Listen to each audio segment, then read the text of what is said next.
del Bosco, la profesora de la Escuela de Negocios de la Universidad Austral, IAE, y de nuestro instituto, haber aceptado coordinar esta mesa de políticos, y le agradeceremos que nos presente a cada uno de ellos. Bueno, buenas tardes. Yo había pensado una frase, pero ya me lo olvidé, creo que era más o menos así, que en esta mesa yo era como la luna que recibía la luz en vez del sol de 3 soles. ¿Qué tal? Era algo parecido. Aparte está a la vista, no hace falta ni siquiera tener demasiada fantasía. Yo voy a presentar primero a Cynthia Houghton, que ha sido diputada nacional, pero que además es diplomática como profesión y que ahora lidera el partido Valores para mi País. Bueno, Cynthia, bienvenida y tenés la palabra. Perdón, son 15 minutos, yo cuando te falten 5 te voy a mostrar un papelito así cruel. Perfecto. ¿Y los van a dejar después para preguntas? Al final, después que terminan de... tenés, perfecto. Cuando terminan cada uno de exponer, cada uno los 15 minutos que le corresponden, después yo voy a hacer una brevísima síntesis y se abre a las preguntas. La modalidad de las preguntas que sean preguntas y que estén dirigidas a un panelista en especial, para evitar que, para que cada uno tenga la oportunidad. Muchas gracias. Muchísimas gracias. Bueno, en primer lugar, muchísimas gracias, Paola, por esta apertura. Gracias a todas ustedes que están presentes y muchas gracias a los organizadores, primero por haber pensado un evento con esta agenda y segundo por darme la posibilidad y el privilegio de poder participar en este panel. En segundo lugar, les quiero pedir un poco de disculpas por mi estado, por la voz. En estos días, la verdad es que han sido días muy ajetreados. Como muchos de ustedes saben, de repente nos cayó esta bomba del tema del aborto. ¿Y por qué les quiero contar esto? Porque se trata un poco del enfoque que le quiero dar a esta charla. Y es que en estos días no solamente se debatió aborto, sino que en mi caso personal, y sé que algunos otros diputados también, hemos estado hablando en todos los medios. Y acá yo quiero destacar esto. Yo sé que hay gente aquí presente que podría hacer esa función mucho mejor que yo. Una Paola del Bosco, gente que está, médicos que están seguramente, médicas que están aquí presentes. Ustedes saben mucho más del tema de familia que lo que puedo saber yo. Sin embargo, en los medios lo que quieren es que sean los políticos los que vayan a hablar. Entonces, no damos abasto con la radio, con los programas de televisión. ¿Y por qué les digo esto? Porque tenemos que acompañar todo lo que se está haciendo desde la sociedad civil, también acompañar y pasar también a lo político, porque es un lugar en donde hay mucho poder, pero digo poder desde el poder hacer, desde el poder transformar. Entonces, si bien somos un equipo, cada uno hace en la sociedad lo que le toca y su función, también es cierto que no le tengamos miedo a la política y hacer el salto a algunos de los que están aquí presentes a instalarse desde esos espacios, y no importa de qué partido político lo hagan, porque también es necesario tener una voz, y una voz fuerte. Y a mí me ha pasado que hay programas de televisión donde yo decía, prefiero que inviten a tal o a tal, porque lo puede hacer mejor que yo. Pero lamentablemente dicen, no, tiene que ser un político, queremos que sea un político. Así que, en primer lugar, les pido también disculpas si en algunos argumentos no me ven tan sólida o dicen le falta tal o tal estadística. No manejamos todo, porque justamente como políticos tenemos que hablar de muchos temas. ¿No es cierto, Federico?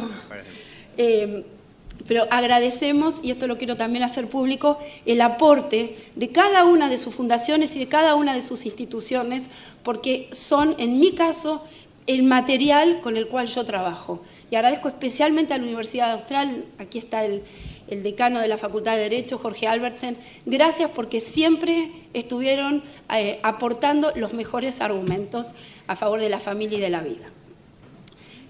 Bueno, y en tercer lugar, lo que les quería decir es que el abordaje que le voy a dar a mi exposición, que tiene que ver con legislación y familia, justamente va a tener más que ver con legislación política y familia. Porque la legislación, ¿de dónde surge?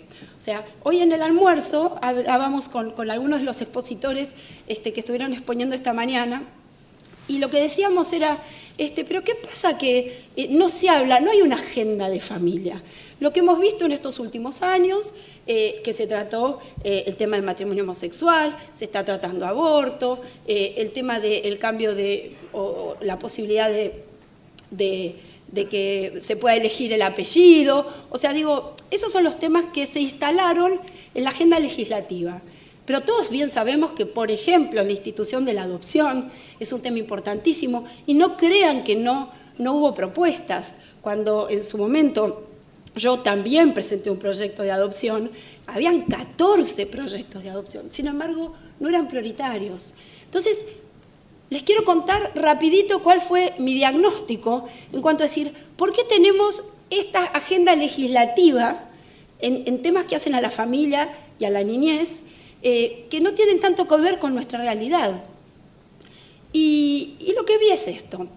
En la Cámara de Diputados y en la de Senadores hay una gran diversidad, no sé, 40 y pico, ¿no?, de comisiones. 40 y pico. 40 y pico de comisiones, o sea, de muchísimos temas. Sin embargo, hay una sola que trata mujer, familia, minoridad o niñez y adolescencia. O sea, todos esos temas en una sola comisión. Total, vamos sumando.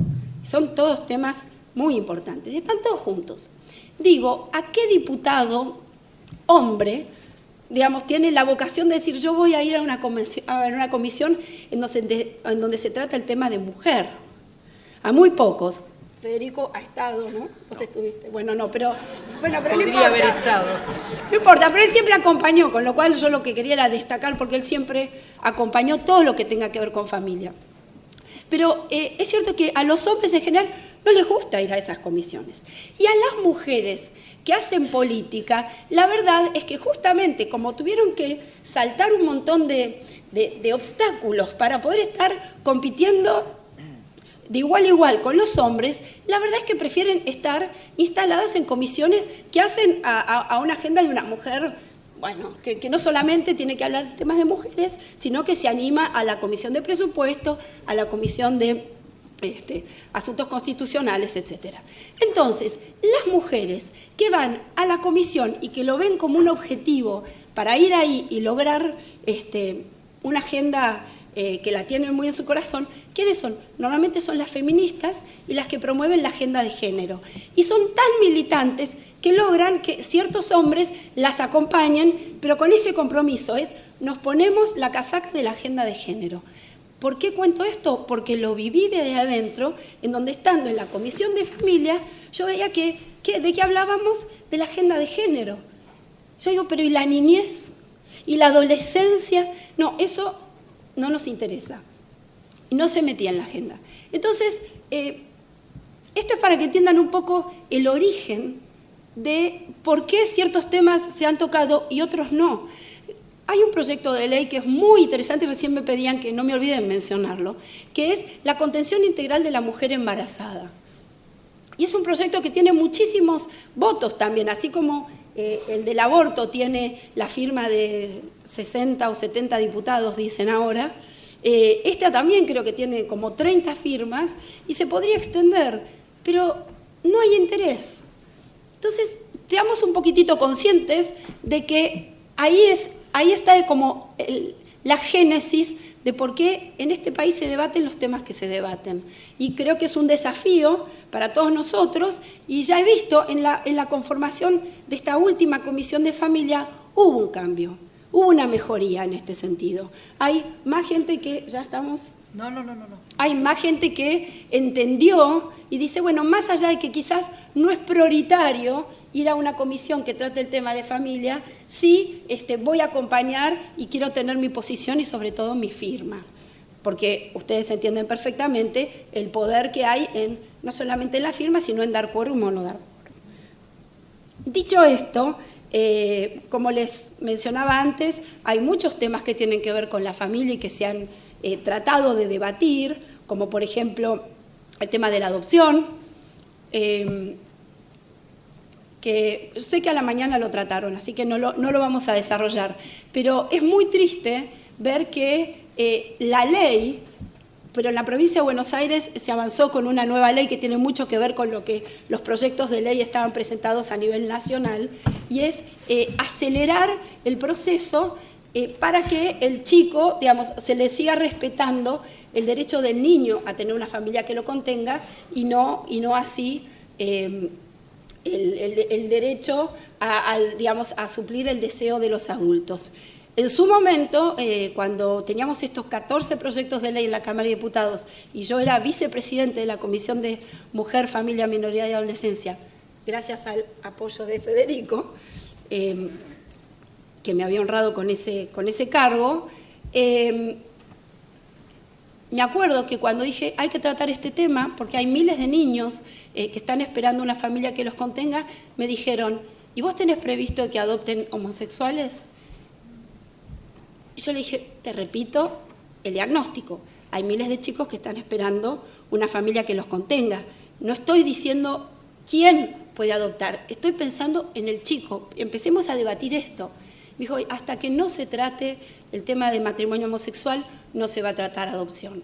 Se trató el tema de matrimonio homosexual y lamentablemente después se politizó la posición. Y entonces era, no vamos a tratar nada que tenga que ver con los proyectos que aquellos que se oponían al aborto o al matrimonio homosexual están promoviendo. Y por eso ninguno de estos proyectos han prosperado.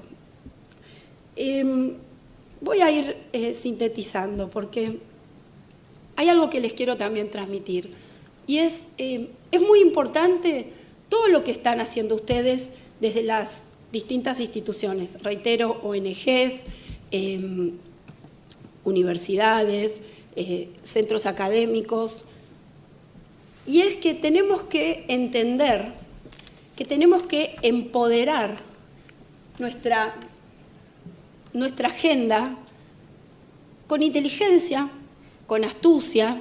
Sé que esta mañana hablaron los chicos del Grupo Sólido. Yo los felicito. Me acuerdo cuando empezaron y me dijeron cuál era su objetivo. Digo, wow, hoy en día hay que ser valiente para hablar de esto, ¿no?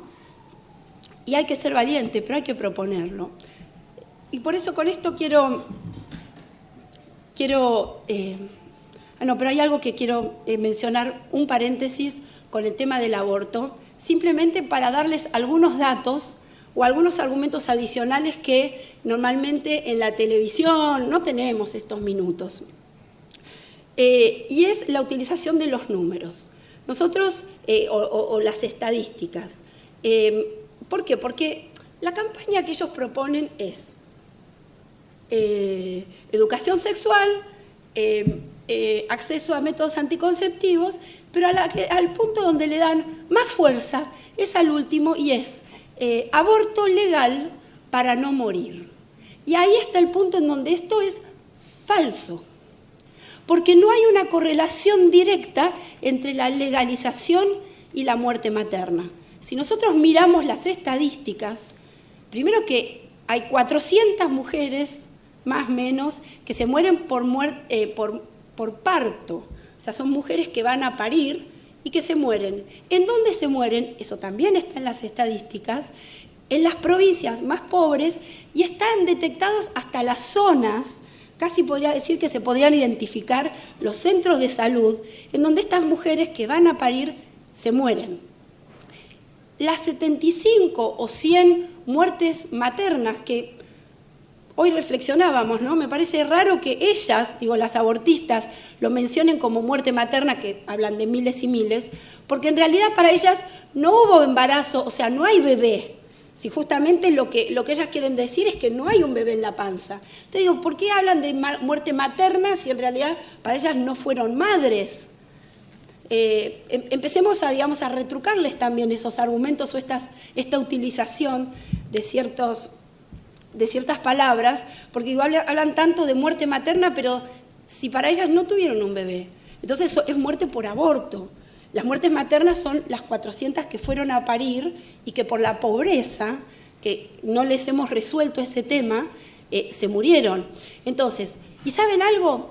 las 75 o 100 muertes por aborto, que ustedes manejan bien los datos, no todas son por aborto inducido, sino que también puede ser aborto natural, etcétera, se mueren en los mismos lugares, en las mismas zonas, en las mismas regiones, que es ¿por qué? Por la pobreza.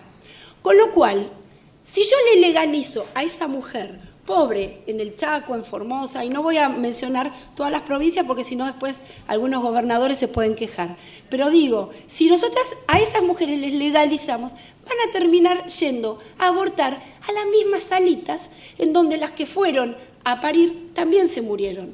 Entonces, no es cierto que la legalización, o sea, el aborto legal va a resolver la muerte materna. Y esto me parece que es importante que cuando tengan la oportunidad de ponerlo sobre la mesa o de debatir, lo hablen, porque es el gran argumento en donde hoy la sociedad se está parando y te dicen, bueno, pero hay tantas mujeres que se mueren. O sea, si ustedes se fijan en los debates, el argumento que más le cuesta a todos es que las que más se mueren son las más pobres y que se mueren, y nadie quiere, y nosotros que estamos a favor de la vida tampoco queremos que se mueran esas 75. Tengamos entonces un fortalecimiento de estos centros de salud en los lugares más carenciados para que no se nos mueran ni las que quieren abortar ni las que van a parir.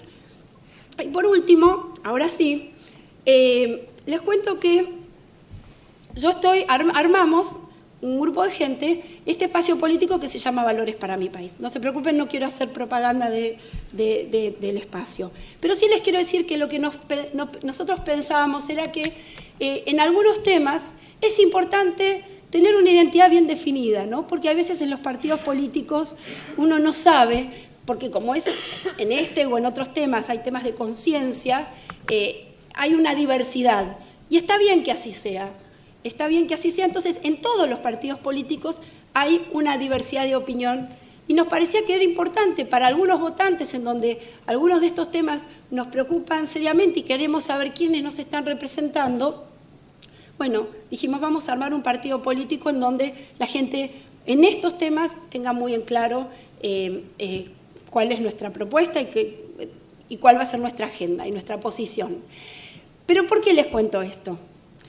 Cuando yo pensé en el partido y pensé en el nombre Valores para mi País, lo fui a hablar con una persona que en ese momento no tanta gente iba a hablar con él, que es Monseñor Bergoglio, ahora el Papa Francisco, y me quedó grabado, y esto se lo quiero transmitir a ustedes, me quedó grabado lo que me dijo, porque cuando yo le dije, quiero que el partido se llame Valores, para defender los valores, me dijo, los valores no se defienden, porque si vos salís a defender los valores quiere decir que ya estás perdiendo la batalla. Estás acá, ya avanzaron y estás acá tratando de defender porque van por todo. Dice, los valores se proponen. Y me gustó porque esto tiene que ver con lo que él está transmitiendo ahora, ya como Papa Francisco. Él habla de la alegría de ofrecer nuestros valores.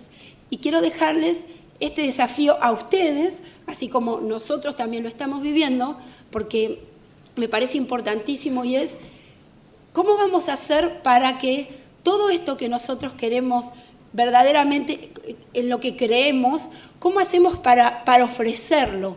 Para que los medios de comunicación, en los centros de educación, en los lugares en donde nosotros estamos formando o conteniendo a la gente es cómo transmitimos desde un lugar de propuesta y de decir, no te pierdas esto, no te pierdas la vida, no te pierdas la familia. Y es un desafío, y les pido que en esto trabajemos juntos, porque algunos decían, ¿qué hacen los legisladores o qué otras propuestas tienen por el tema de familia? Y yo puedo tener 2 o 3, pero me imagino que ustedes que están día a día trabajando con temas de familia, tienen más ideas. Bueno, aporten esas ideas porque con la camiseta puesta a favor de justamente de la vida y de la familia, vamos a hacer y vamos a cambiar esta realidad porque esto es lo que me imagino que todas las que están y todos los que están aquí presentes queremos. Muchas gracias.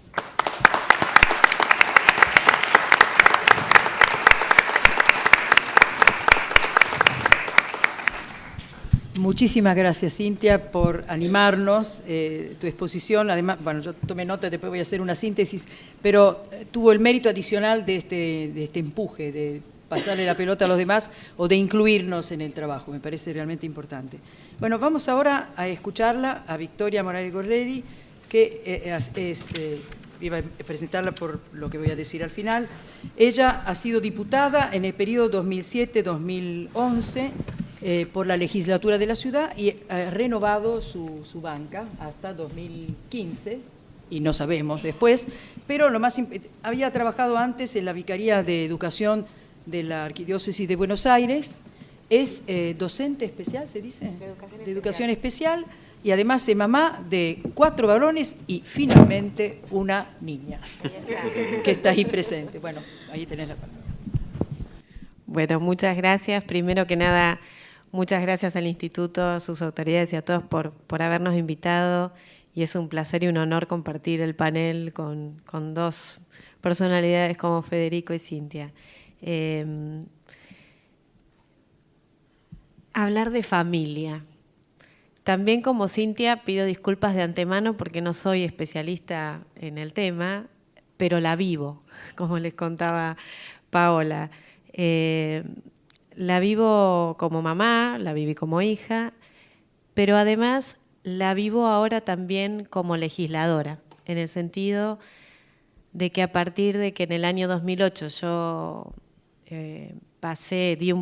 fines del 2007 di un paso a la política partidaria cuando, como ella les contaba, trabajaba en el Arzobispado de Buenos Aires, estuve 10 años trabajando ahí, y de un día para el otro entré a las listas de legisladores del PRO y fui electa legisladora en mi primer mandato, y me encontré con un mundo absolutamente desconocido para mí, que era el mundo político y sus lenguajes, su cultura, que me costó un tiempo entender y caminar, y una de las cosas que más me preocupó tenían que ver con estos valores que yo traía de mi vida personal, de mi vida como cristiana, de mi vida además laboral en el Arzobispado de Buenos Aires. Así que fue un cambio muy grande, y ahí les cuento una anécdota que el Instituto de la Familia me ayudó mucho, porque yo recién, año 2008, recién legisladora nuevita, con estos miedos que les digo que tenía por este cambio tan repentino y no conocer sus lenguajes y su cultura,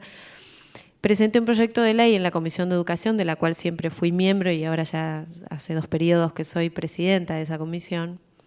Pero presenté un proyecto de ley en donde, no importa de qué se trataba, pero en uno de sus artículos decía que la familia del alumno debía intervenir en determinadas circunstancias. Cuando lo leí en la Comisión de Educación se armó un revuelo infernal, empezaron a decirme de todo, porque ¿cómo podía hablar de familia? No era un término adecuado, el término familia era un término obsoleto. Debía hablar en términos de representante legal o tutor, no de familia, porque era discriminatorio. La verdad es que yo no entendía nada, porque si esta gente que está acá está viviendo una realidad paralela a la que vivimos todos los que estamos afuera, ¿no? Era como una cosa muy extraña para mí. Pero a la vez empecé a pensar qué tengo que hacer para poder poner en juego aquellos valores en los que yo creo, pero con el lenguaje que a ellos puedan abrirse para escuchar y entender las razones. ¿Se entiende lo que estoy diciendo? Entonces ahí justo tuve una reunión en el Instituto de la Familia y ellos me orientaron y me dijeron, ¿por qué no hablas de ecología social, por ejemplo? Y entonces a partir de ahí entendí que lo que tenía que hacer a lo mejor era adaptar el lenguaje, pero no resignar aquello que creo. Así entonces transcurrieron muchas batallas dentro de mi camino legislativo, en donde fui teniendo bastantes logros y bastantes frustraciones también, pero muchísimos más intentos que frustraciones, ¿no? Y sigo haciéndolo.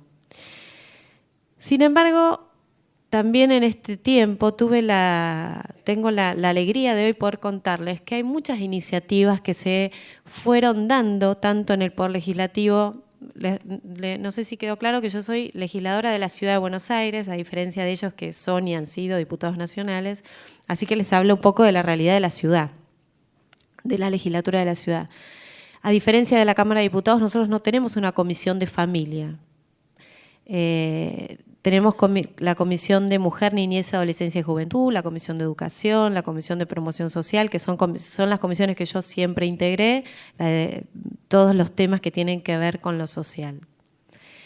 Y como les decía, en este tiempo tuve la alegría de ver cómo desde el gobierno de la ciudad se fue entendiendo un poquito más la necesidad de que nuestra sociedad tenga la oportunidad de que el Estado garantice o colabore en determinadas situaciones que las familias necesitan. Desde el Ministerio entonces de Desarrollo Social, de Educación, de Salud, se fueron creando o fortaleciendo algunos programas que ya existían para acompañar y ayudar a las familias en distintas circunstancias y distintas situaciones que padecen, sobre todo cuando se ven vulnerados sus derechos, ¿no? Y se creó, por ejemplo, una red, no sé si tienen un pendrive, ¿sí? Si lo podemos arrancar porque no está conectado, no sé quién lo maneja, pero ya se ve. Bueno, estos son, pásalo seguido, no hay problema, pues no voy a mencionar cada uno, pero son distintos programas para que ustedes vean que desde el gobierno de la ciudad se han ido realizando de las distintas áreas y que la ciudadanía puede, metiéndose en la página del gobierno de la ciudad, ingresar a cada uno de ellos y verlos de manera integral. Cómo pueden acceder entonces a programas de educación, cómo pueden acceder entonces a programas de salud, cómo pueden acceder entonces a beneficios en desarrollo social en términos de vivienda, de trabajo, de adicciones, de distintas problemáticas que nuestras familias atraviesan. Pásalo todo porque como no veo, pásalo hasta el final, porque como no veo no lo voy a ir mencionando cada uno. Después el que quiera más detallado, por supuesto, se los puedo dejar. Pero sobre todo, con esto es simplemente para ilustrar que creo que hay cosas que se vienen haciendo en favor de la familia, que además me alegra el que se hayan integrado, que se entienda que se debe trabajar articuladamente o se empiece a entender que debe trabajarse articuladamente todo aquello que como Estado hacemos para acompañar las necesidades de la familia. Pero sin embargo también sigo teniendo un sabor amargo porque creo que cuando como Estado o como legisladores también pensamos en este tipo de iniciativas, es que estamos llegando tarde. Quiero decir con esto que si nosotros estamos trabajando para que la familia tenga la posibilidad de acompañar a su hijo en que no abandone la escuela y creamos programas para la no deserción escolar o no el abandono o no repitencia y generamos iniciativas en la escuela para que esta realidad no sea un hecho, estamos llegando tarde, porque lo que tendríamos que haber hecho es ayudar a esa familia para que ese niño, desde que es un bebé, pueda caminar un camino en donde pueda generar su propio proyecto de vida, no abandonar la escolaridad y tener un proyecto propio para poder sostenerla. Creo que ese es el gran desafío que tenemos el ámbito político y la sociedad toda, que es pensar en la familia como la base de nuestra sociedad, como siempre lo repetimos y lo decimos, pero parece que no lo hacemos carne, en donde es el núcleo que tenemos que fortalecer como Estado y como sociedad desde ese inicio. Cuando hacemos planes para paliar las dificultades es porque ya llegamos tarde. No digo que no lo tenemos que hacer, pero creo que tenemos una deuda de pensar qué iniciativas podemos hacer para acompañar a la familia desde el inicio. En este sentido, desde mi lugar como legisladora y en esta cultura política que les comenté en un principio, en donde la familia pareciera ser mala palabra muchas veces, ahora el efecto Francisco ayudó un poco, pero sigue siendo igualmente difícil.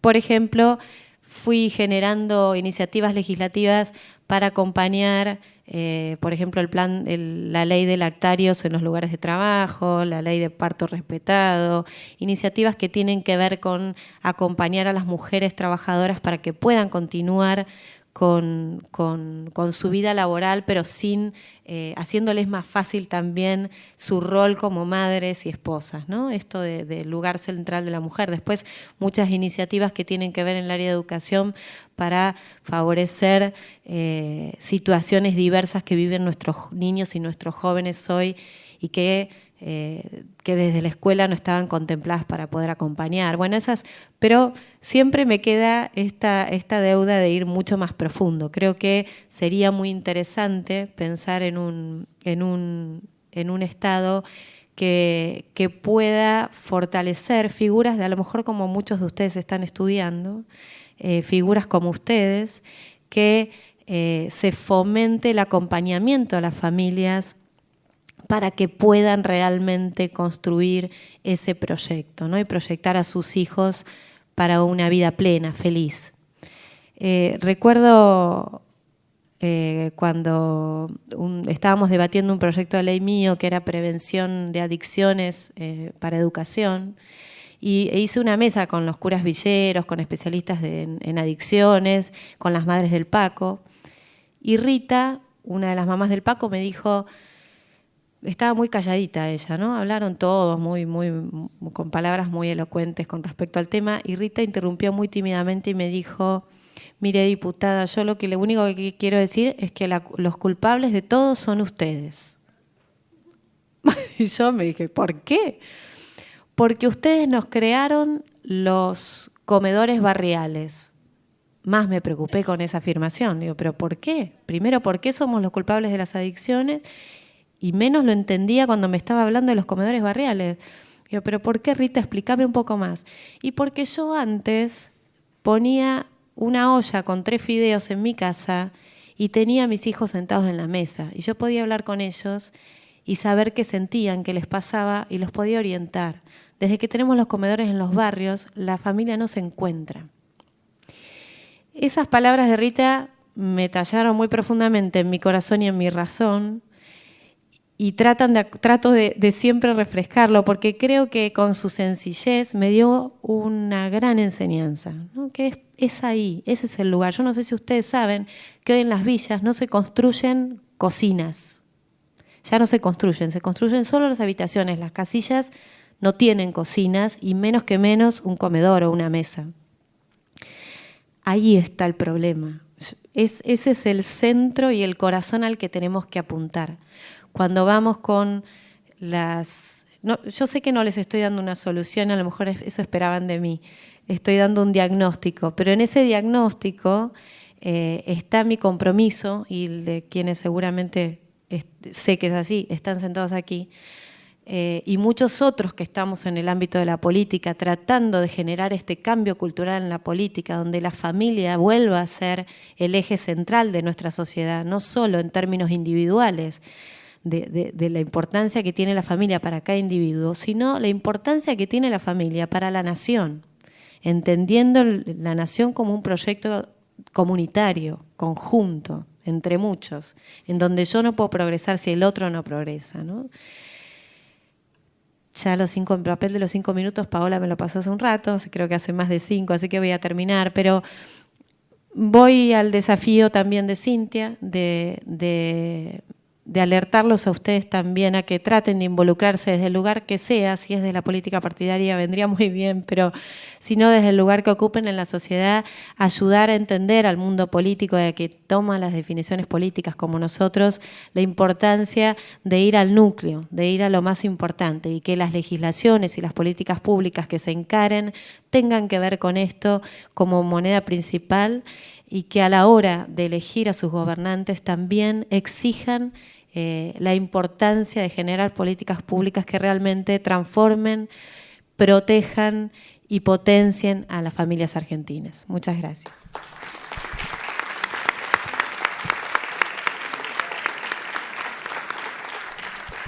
Muchísimas gracias, Victoria. Veo que tu hija te escucha atentamente.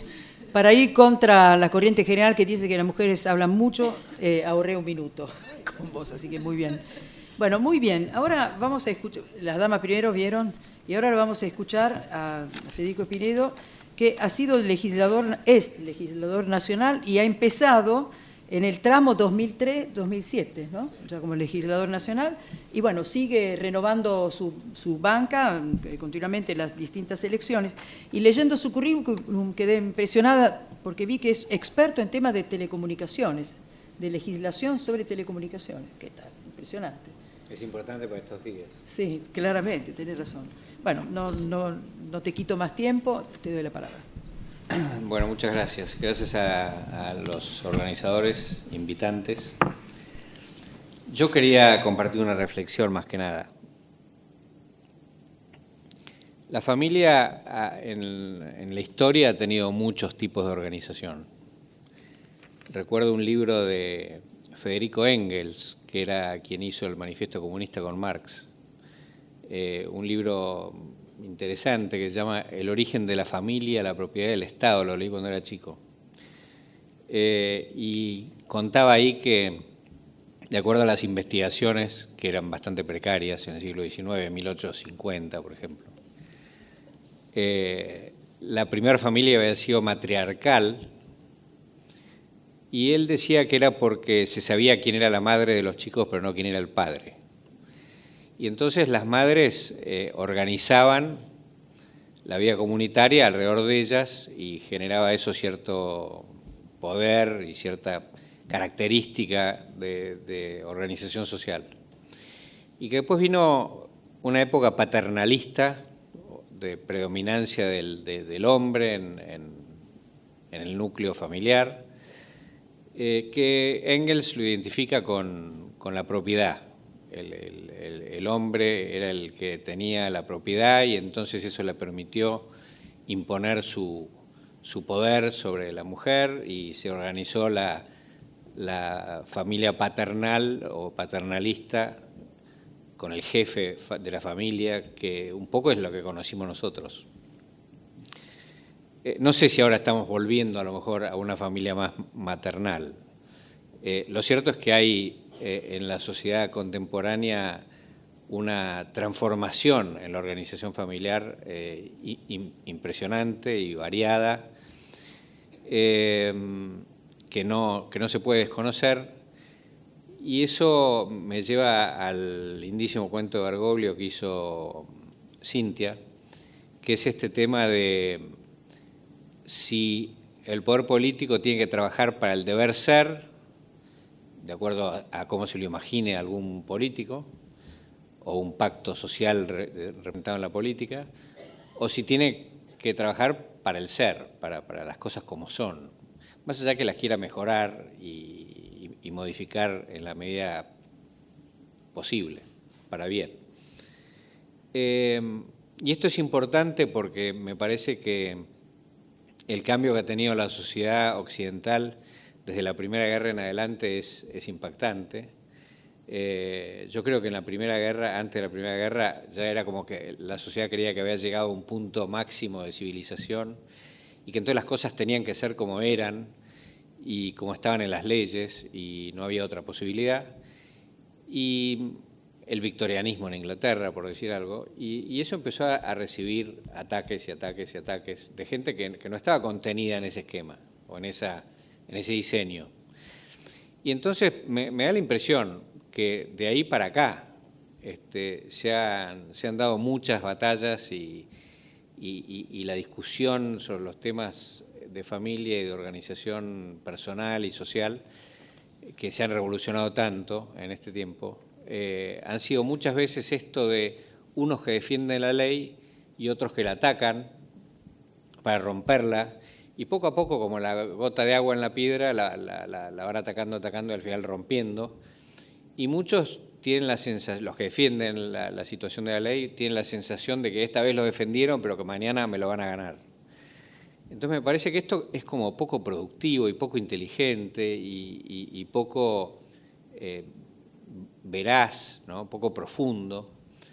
Y me encanta esto que me acabo de enterar de de Cintia esta frase típica de Bergoglio que dice: los valores no se defienden, porque ahí ya perdiste, sino que los valores se proponen. Y eso es una cosa proactiva de ir a buscar la adhesión por la propia propuesta. Lo cual es muy valioso si uno cree que sus valores son buenos, ¿no? Y entonces que como son buenos, tienen la posibilidad de entusiasmar a otros.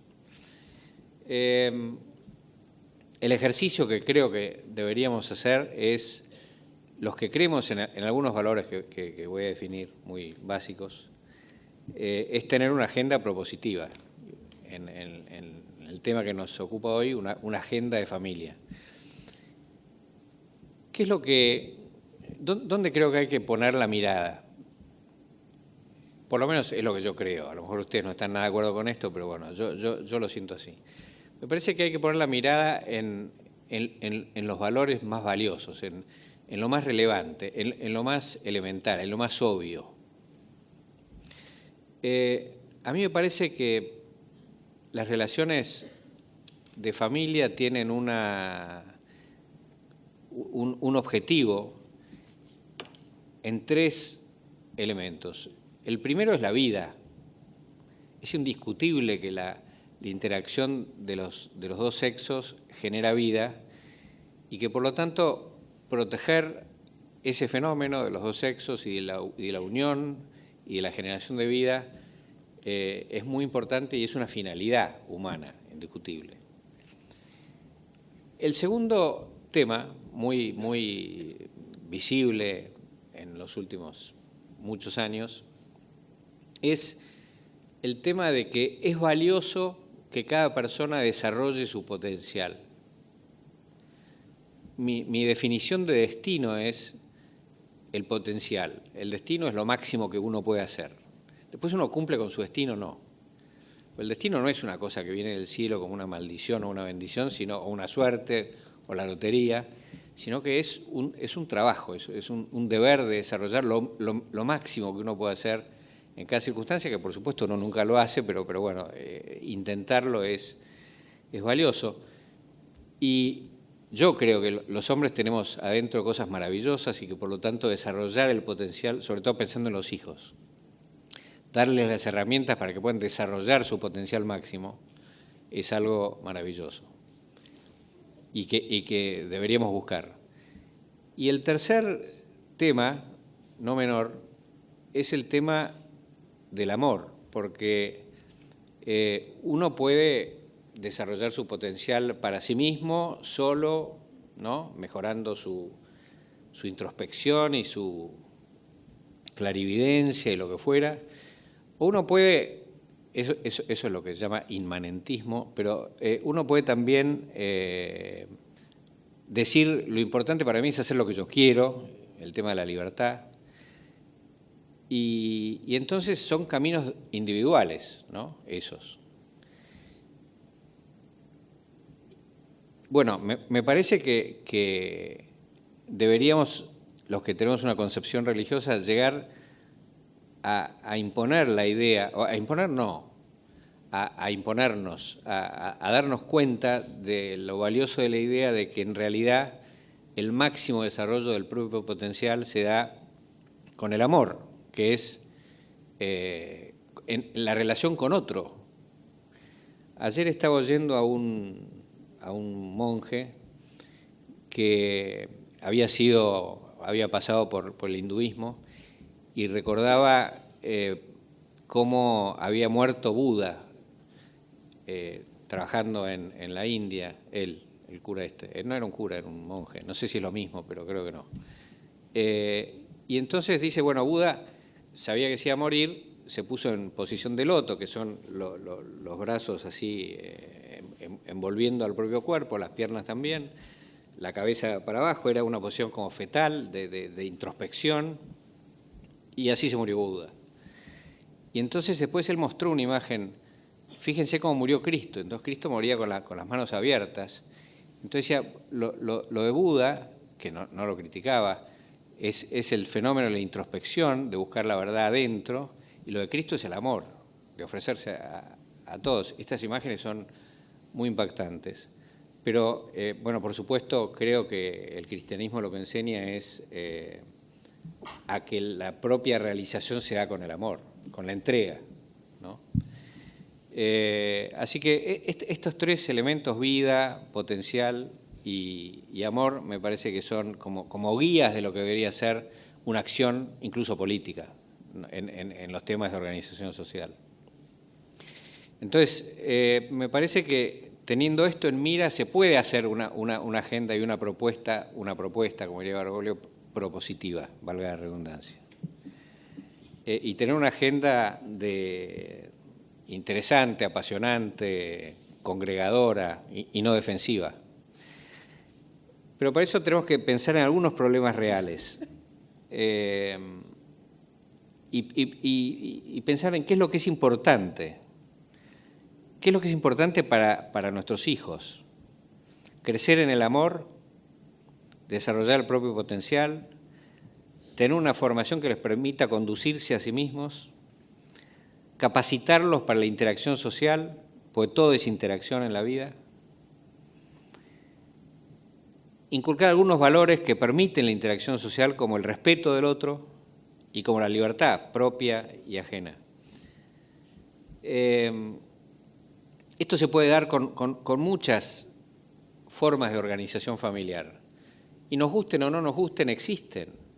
Y entonces quienes tienen la función política tienen que afrontar cómo se implantan estos valores básicos, casi indiscutibles, en las formas que tengan las relaciones de las personas en su vida familiar. La otra cosa que me parece que deberíamos pensar es en los casos graves de destrucción familiar, que no pensar tanto en las familias acomodadas, educadas, con recursos, cómo tienen que ser, retar al que no es como debería ser, sino qué pasa con esa gente que tiene todo destruido, ¿no? Estoy pensando en la marginalidad extrema, estoy pensando en los chicos que tienen padres que nunca trabajaron y abuelos que nunca trabajaron. Y nadie que les haya impartido valores en esa cadena de la formación y de la vida que es la familia, es el tema de los padres y los abuelos y los hijos y los nietos. ¿Qué es lo que hay que hacer con esa gente? ¿Cómo hay que asistirla? Yo voy a mencionar algunos temas, simplemente como títulos. En primer lugar, por el hecho de que no todas las organizaciones sean matrimoniales, yo creo que una cosa buena sería por lo menos evitar que se ataque al matrimonio. El tema del aborto me parece que sí, que es un tema de valoración máxima y entonces ahí hay que poner mucho énfasis, pero hay que ayudar mucho más claramente a las mujeres que están en esa situación. Se debería poder acudir a alguna institución que todo el mundo sepa que es buena, que es acogedora, que es neutral, que es privada, que mantenga la privacidad, que sea conocida, que sea una red, que sea algo prestigioso, que acoja y que garantice las necesidades de las mujeres en esta situación. El tema de la adopción, el tema de la educación, lo mencionaba Vicky recién, la calidad educativa, la relación educación-trabajo, que tiene mucho que ver con la marginalidad, la generación de capacidades personales, fenómenos nuevos, novedosos como la educación emocional, que es tan importante que algunos, como el rabino Bergman, ha hecho una propuesta de ley de educación emocional nacional. El tema de la defensa de los valores, que no es una cosa de un grupito. Los valores son los valores de convivencia en paz, son los valores de toda la sociedad, se reflejan en el derecho penal. Por eso es importante, el derecho penal es lo que castiga la transgresión a los valores fundamentales de la convivencia en paz, eso es. Entonces, la discusión del aborto tiene esta importancia. Y por último, menciono dos temas más que son tribunales de familia, un campo riquísimo para ayudar y para trabajar para que las cosas mejoren para familias reales. Y por último, el tema de la violencia familiar. Bueno, títulos, pero títulos de una agenda de familia. Gracias.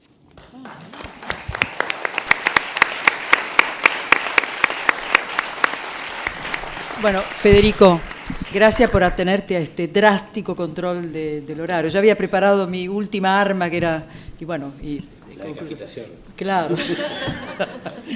Bien, me toca a mí hacer una breve síntesis. Decidí no ponerme los anteojos, con lo cual voy a tener que fantasear sobre lo que escribí.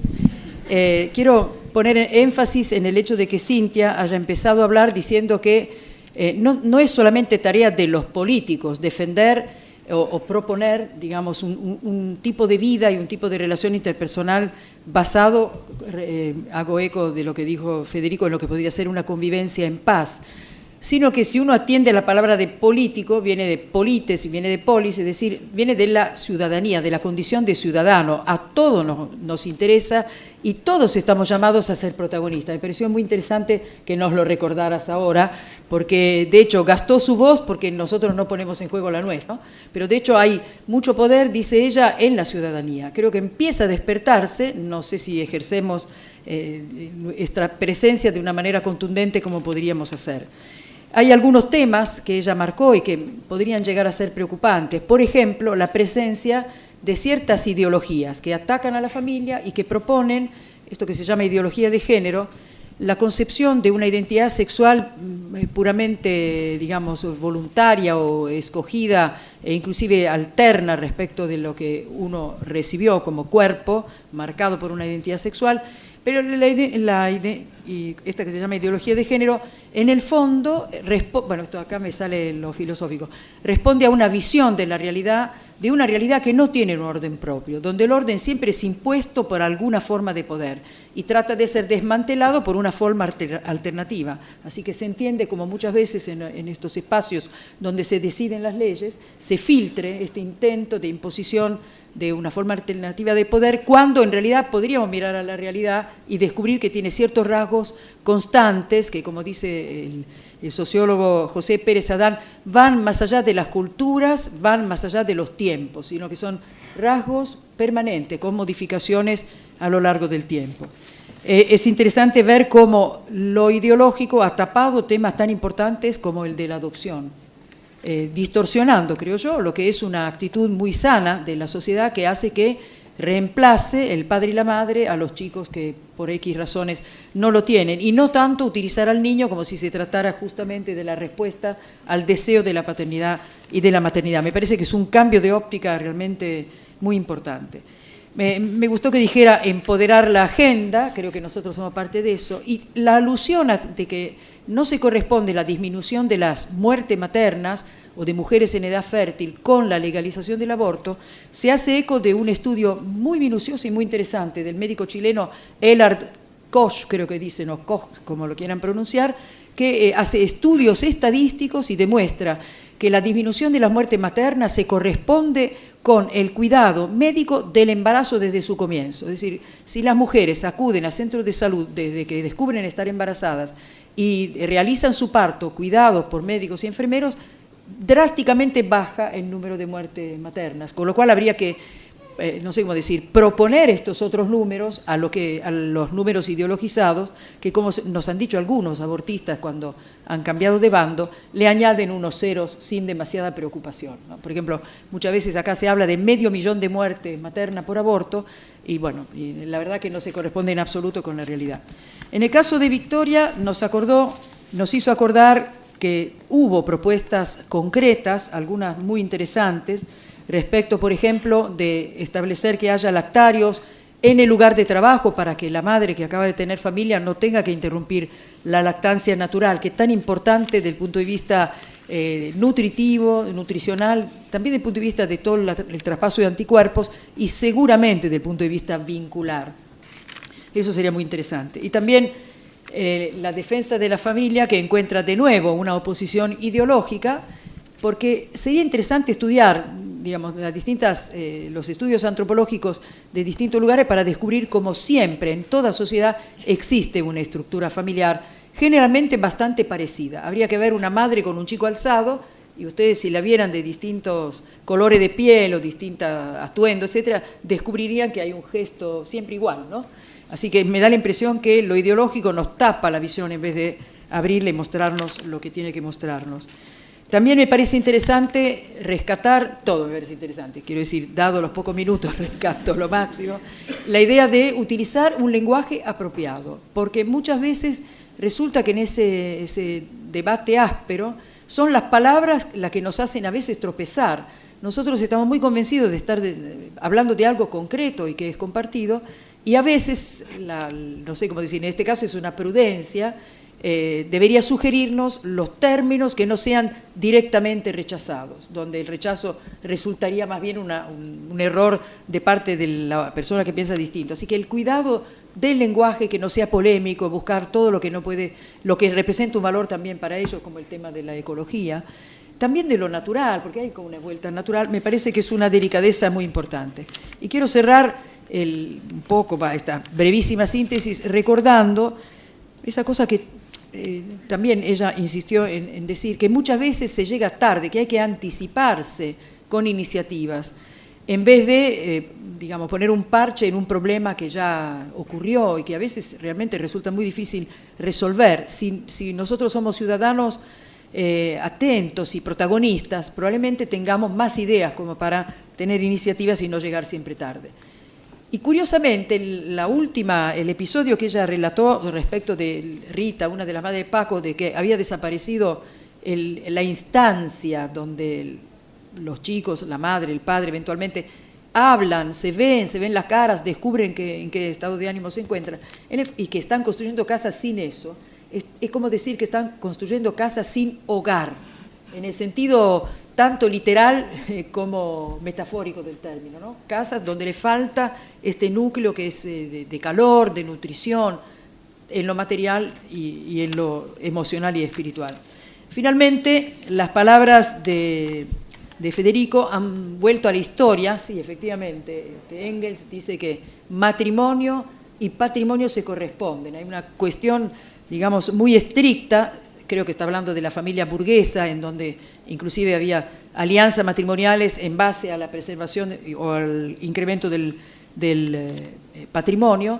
Yo creo que tenemos muchas más cosas que decir. La historia que utiliza Engels para llevar agua a su molino es una historia muy sesgada. Creo que tenemos mucho más elementos, inclusive elementos de la formación de la personalidad, aspectos psicológicos, en donde la presencia de lo femenino y lo masculino en chicos varones y chicas mujeres sirve para ese equilibrio. Lo sabemos mucho más que antes y me parece que tenemos argumentos muy firmes como para, en fin, completar una historia tan sesgada.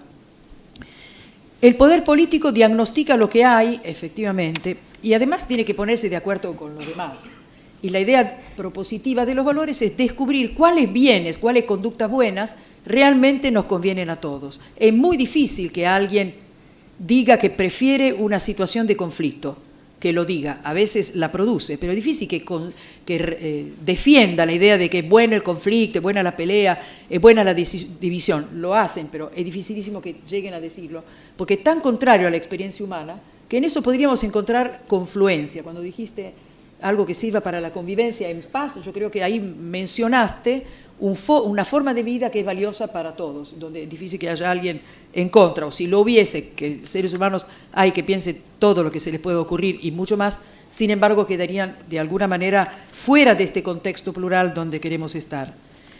Me pareció muy interesante que hablara de desarrollo, del potencial, y que este desarrollo, Federico, lo pusiera en el centro del amor.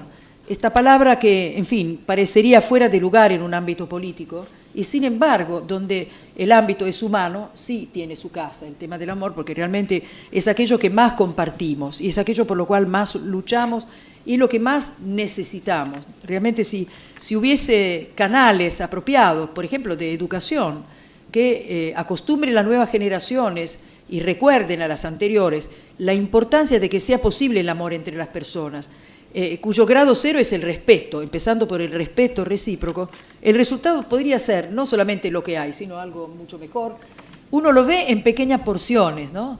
Cuando uno dice la sociedad podría ser perfecto, quizás no lo sea toda, pero hay partes en donde eso se va saneando, donde es posible que la gente se mire, se respete, se reconozca en sus diferencias y busque entonces esos caminos de convivencia pacífica, que son los únicos en donde la vida humana es realmente posible. Establecer criterios de importancia hacen que, por ejemplo, alrededor del tema del aborto se jueguen muchos otros valores, porque decir que una persona tiene derecho a abortar significa que algunas personas, algunos seres humanos, son totalmente descartables, son prescindibles. Y eso no puede tener no tener un efecto negativo sobre la convivencia. Como Federico acá pidió si hay algún centro, que existen algunas organizaciones como el Centro de Ayuda a la Mujer, CAM o Grávida, que hace muchos años, creo que este año cumplió 20, me parece, o más, que hace eso, digamos, asesora a mujeres en riesgo de aborto, en situaciones muy difíciles, las contiene. Yo he leído muchos testimonios que son extraordinarios, porque no solamente han nacido miles de niños que estaban en peligro, sino que estas madres han encontrado un lugar alternativo, como una familia. Respondiendo también a eso que pusiste vos al final de tu exposición, que hay gente que vive en una marginalidad donde hablar de familia es, digamos, casi ridículo, diría. Sin embargo, siempre es posible que la familia humana, digamos nosotros en conjunto, llenemos esos huecos, esos espacios de amor no dado, de amor que tenían derecho a recibir y que no han recibido, porque en el fondo, primero en todo hombre, toda mujer adulto hay un padre y una madre, pero además en toda persona de cualquier edad está la posibilidad de ser hermano, ¿no? O la posibilidad de adoptar a alguien como abuelo, como tío, ¿no? Eso existe. Grávida tiene esta experiencia, la de nuclear personas que se hablan con total sinceridad y que, bueno, descubren ahí un espacio que es un espacio familiar en donde se sienten contenidas. Yo no tengo mucho más que añadir, quiero agradecer y quiero recordarles que tienen ahora un breve tiempo de preguntas, tanto como dicen mis jefes, 20 minutos de preguntas, que tienen que ser dirigidas a uno de los panelistas, al panelista preferido. No, estuvo mal, al panelista indicado para responder. Muchas gracias. Empecemos ya con el espacio de preguntas. Los varones se dirigen a las mujeres y...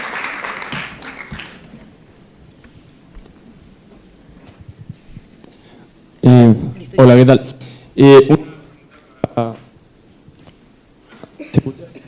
Hola. A ver, prueba ahí. Bueno, a Federico Pinedo. ¿Cómo se imagina de una manera... Lo digo así, perdón. Se imagina una manera concreta y de líderes en particular que podrían liderar el armado de una especie de plataforma o de algunas iniciativas para plasmar y para lograr insertar en el debate público esta idea de políticas públicas de familia.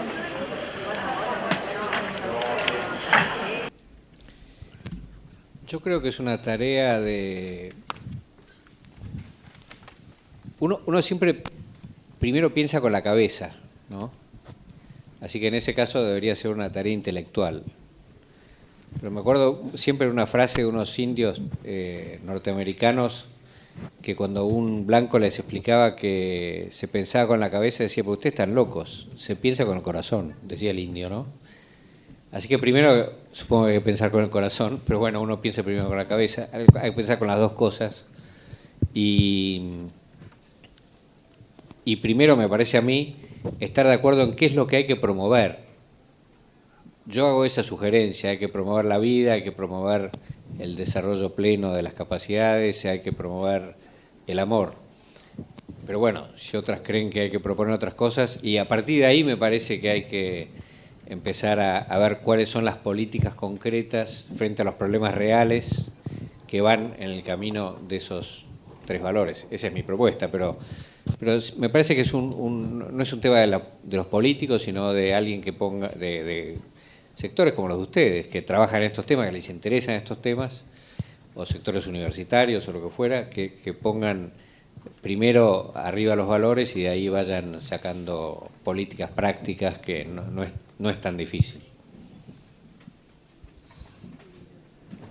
Acá hay una mano. Bueno, también toda una persona detrás de la mano. Hola. Le quiero preguntar a Federico... porque es diputado nacional. Me consta que en la ciudad de Buenos Aires las políticas de familia son universales. Ahora, Cintia planteó que no hay agenda política de familia. hay leyes específicas de protección de la niñez que consagran el derecho a la familia de los niños y da un concepto de familia bastante, las leyes, la de ciudad, la de provincia y la de nación, dan un concepto bastante amplio y vago que no permite establecer muy claramente cuáles son las funciones de la familia y cuáles son las responsabilidades. Ahora, partiendo de esa realidad, que es lo que tenemos, ¿cómo se puede hacer para aplicar políticas de familia que sean realmente universales? Porque en general lo que pasa es que siempre las políticas de familia van a los casos de extrema marginalidad o pobreza extrema, donde además ya se llega tarde. Entonces, ¿cómo se puede hacer para aplicar políticas de prevención y que sean realmente universales y que no quede solamente en el nombre de política universal? Bueno, yo cuando soy ignorante tengo que confesarlo. Este es el caso, ¿no? De todas maneras, yo creo que hay algunas políticas que son universales, como por ejemplo las educativas. Lo que me parece es que hay muchas políticas, incluso muchas buenas políticas, vinculadas a la protección de la familia en el sentido que hablamos, pero que no están vistas como una cosa coherente. Y en ese sentido me parece que se puede decir no hay una agenda de familia clara, ¿no? Vamos a desarrollar estas cosas. Sin embargo, se desarrollan, porque hay distintas políticas desparramadas, de salud, de prevención, el tema de droga. El tema de droga que me lo pasé recién, pero es un tema absolutamente crítico de destrucción de los chicos y de destrucción de las familias, y de destrucción del amor y destrucción de todo, digamos, ¿no? Así que eso me parece que es un tema central. Pero cuando yo hablo de esos tres valores que se me ocurrieron, lo que trato de buscar es algo que le dé coherencia a un conjunto de políticas para que sea más claro que vamos para ese lado y hacerlo más eficaz. Hay algunas que son universales y otras que no. Las políticas focalizadas en los sectores más desprotegidos son necesarias. Las políticas de ayuda escolar a los sectores con más repitencia, con menos calidad educativa, son necesarias, pero la política de calidad educativa es universal. Entonces, no sé, vos, Vicky, tenés más experiencia en el terreno que yo en eso. A mí lo que se me ocurre, a lo mejor como lo que vos preguntás me parece que es muy amplio y que hay mucho para decir. Pongo un ejemplo claro que estaba en el PowerPoint, que no sé si llegaron a leer, pero hay un programa en la ciudad que se llama Las Familias a la Escuela, ¿no? Que lo que intenta hacer, y que me parece que podría ser una política para llevar a nivel nacional y a lo mejor mejorarlo, por supuesto, y ampliarlo, pero que lo que intenta hacer, yo considero que hoy la escuela es como el último bastión, y así además estudios lo plantean, como la escuela es la institución después de la familia que más creíble, ¿no? La primera es la familia para muchos de los jóvenes latinoamericanos, pero la escuela es como el segundo lugar. Entonces, en aquellas situaciones en donde la familia, lamentablemente, ya ha padecido determinadas circunstancias de fragmentación o de problemáticas complejas, a veces desde la escuela y programas como Las Familias de la Escuela, que consiste en que las familias vayan los días sábados y se les dan determinados talleres que a veces tienen que ver, como por ejemplo, con convenio con CONIN los ayudamos a que aprendan a alimentar a sus hijos, a darles talleres sobre la importancia de los límites, a enseñarles a las familias por ahí de origen boliviano que no tienen por culturalmente no tienen la conciencia de que deben acariciar y hablarles a sus hijos y enseñarles la importancia en cuanto a los estímulos neurológicos y todo lo que provoca en ese niño la necesidad del diálogo y del vínculo afectivo y táctil, ¿no? O sea, pongo ejemplos muy concretos, pero lactancia materna, la importancia, como decía Paola, del vínculo que previene situaciones de adicción a futuro, porque en la medida en que, les pongo acá otro ejemplo, en la Villa 21-24, el padre Pepe, cuando inaugura el bachiller la primera escuela de chicos recuperados del Paco, Ulises da un testimonio y dice, yo contaba que él estaba en la calle en situación de Paco, muy complejo, le había pegado a su mamá, le había robado, en varias situaciones, había caído preso, bueno, etcétera, hasta que un día la mamá se anima y le dice, Ulises, yo te amo. Y como te amo, me gustaría que vayas a ver al padre Pepe, a ver si te puede ayudar. Y Ulises fue, y dijo, yo fui porque entendí que mi mamá me amó siempre. Y ahí pensé que yo podía ser alguien. Con las palabras sencillas de Ulises nos enseña la importancia de la familia en la construcción de la vida de ese chico y también como sociedad. Si la problemática de adicciones nos preocupa, si la problemática del Paco nos preocupa, empecemos por fortalecer a esa mamá para que pueda decirle a Ulises, te amo, y que Ulises sienta esa certeza. O sea, la prevención desde el inicio. Creo que la escuela puede ser un lugar en donde se trabaje en contener y acompañar a las familias para que puedan llevar adelante estas realidades, no solo en las familias más vulnerables, sino también en familias de clase media y clase alta que también tienen esas situaciones a veces de soledad, los niños y los jóvenes, hoy en día más que nunca, con las situaciones laborales, con lo que exige las grandes ciudades como Buenos Aires, por ejemplo, ¿no? La verdad es que creo que todas las clases sociales necesitan de un apoyo para volver a ese encuentro familiar tan importante. Gracias. Como me comprometí con horario, hay una última pregunta que ya está aquí. Gracias. Para Cintia, buenas tardes. Mi nombre es María Rosa de la Universidad Católica de Santiago del Estero. Nombró usted que había 44 comisiones de trabajo. Me interesaría saber si hay alguna forma de conocer, no sé si a través de internet o de alguna página, esas comisiones y qué es lo que trabajan y si hay un acceso posible cotidiano o periódico a ese trabajo. Sí, está en la página de internet de la Cámara de Diputados, que es Honorable Cámara de Diputados de la Nación, hcdn.gov.ar, y ahí están todas las comisiones. Les quiero contar una anécdota. Recién mencionabas el tema de droga.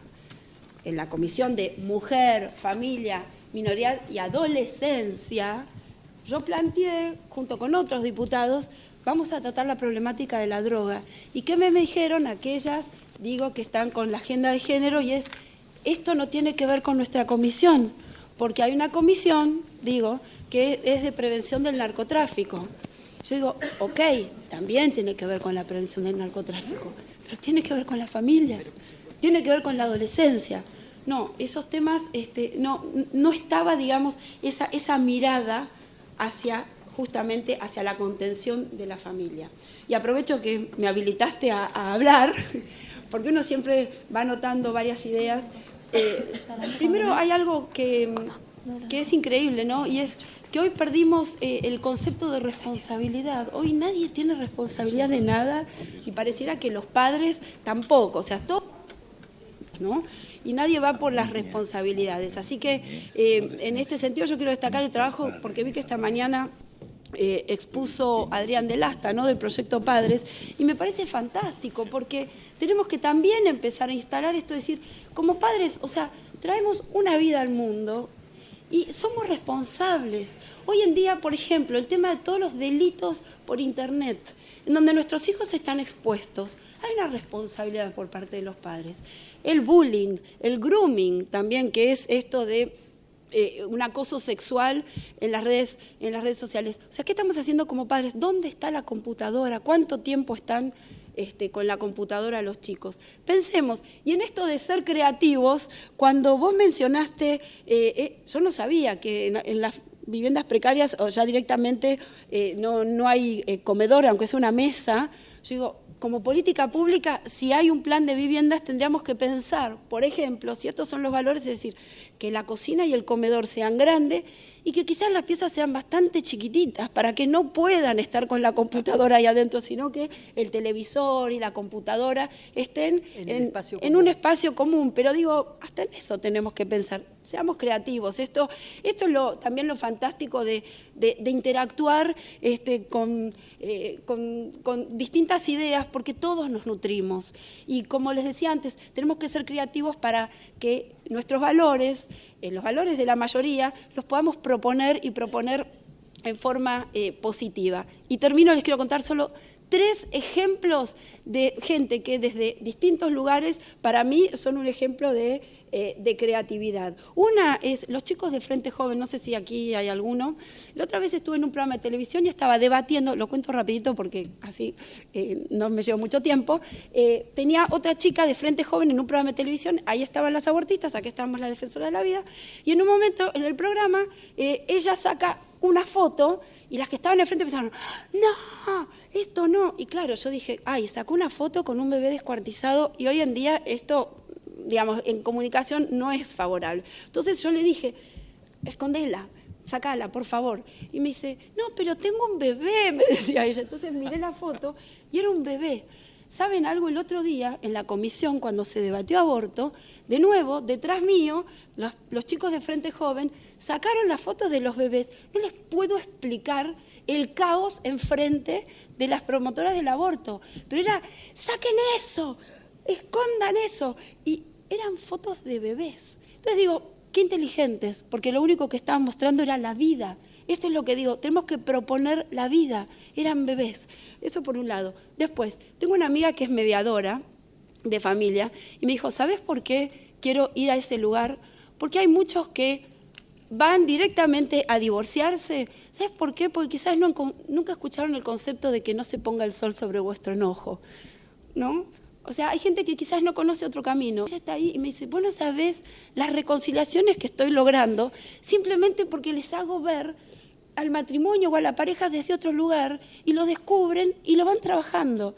Digo, fantástico. Y tercer caso, mis hijas mellizas iban a una escuela laica y a los 13 años, cuando tenían 13 años, me llaman del colegio. Ustedes saben, cuando uno trabaja que te llamen del colegio es ¿qué pasó? Dramático. Me llaman del colegio y me dicen, mire, sus hijas no quieren entrar a la clase de educación sexual. Yo digo, ¿clase de educación sexual? No nos avisaron. Digo, qué bueno, mis hijas por fin, obedientes, sin que yo les haya dicho nada. Me dice, no quieren entrar porque... Y digo, es que no, a mí no me avisaron y está bien, porque no tienen autorización, sino yo no sé los contenidos de... Me dijeron, pero no sabe lo que es este licenciado.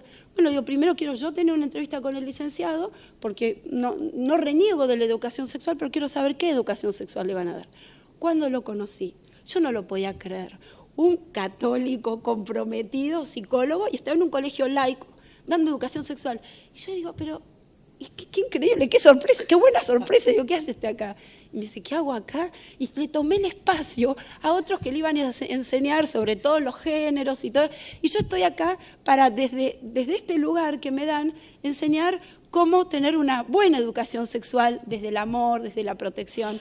Así que lo quiero contar porque me parece que tenemos que valorar a aquellos que están buscando cómo sembrar en forma ingeniosa estos valores. Muchas gracias. Esto es proponer valores, claramente. Bueno.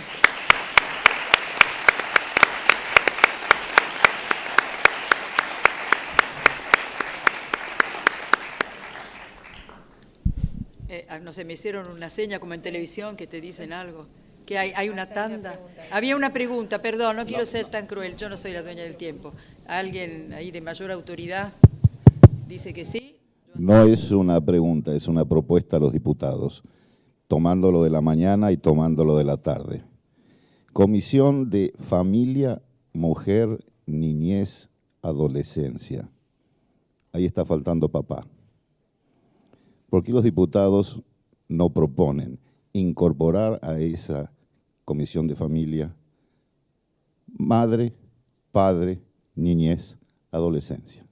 Solo eso. Yo sé que a Engels no le va a gustar, pero vale la pena. Bueno, no sé, hace falta que contesten o lleven este mensaje entonces a dónde lo tiene que llevar. Tal vez habría que disminuir, en vez de tanta cosa, poner familia e hijos. Pero sí en la ciudad me parece que es importante que se incorpore familia. Claro, ¿no? Que ahí no está.